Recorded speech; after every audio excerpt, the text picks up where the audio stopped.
February is Heart Health Month, and a big factor in being heart healthy is controlling your blood pressure.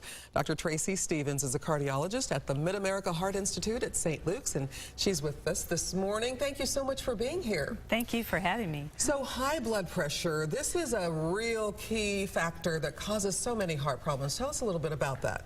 High blood pressure is a big issue in our country. It's regarded as the most neglected disease because it's a silent killer, and we need to change the ownership of who's responsible for our blood pressure from our healthcare provider to each of us as consumer.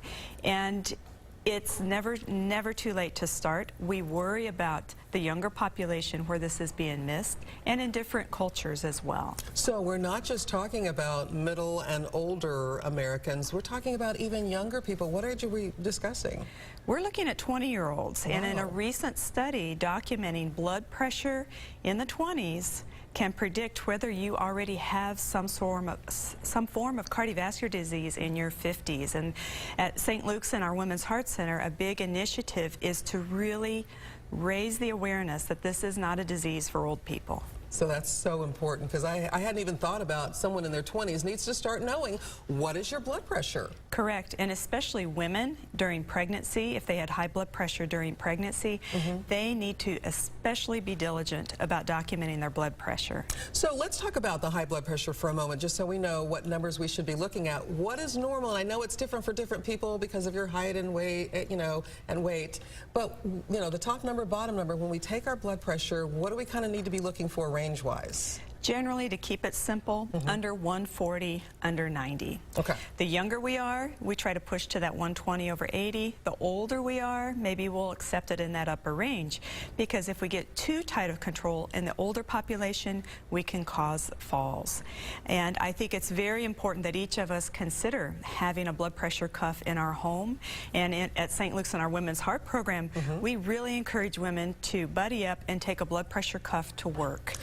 So let's talk about the medicine, because we can control this. If you discover you have high blood pressure, there are plenty of medicines out there to control this. Yes. But people don't always take advantage of that and use their meds. That's correct. And we recognize 1 in 3 adults will have high blood pressure. And take women. When I prescribe blood pressure medicine for a woman, only 1/3 of the women will actually fill it, and then only 1/3 will refill it. And there are great blood pressure medicines. If it's felt we need a blood pressure medication, take it and then document that it is doing the job that it should be. And it's our responsibility.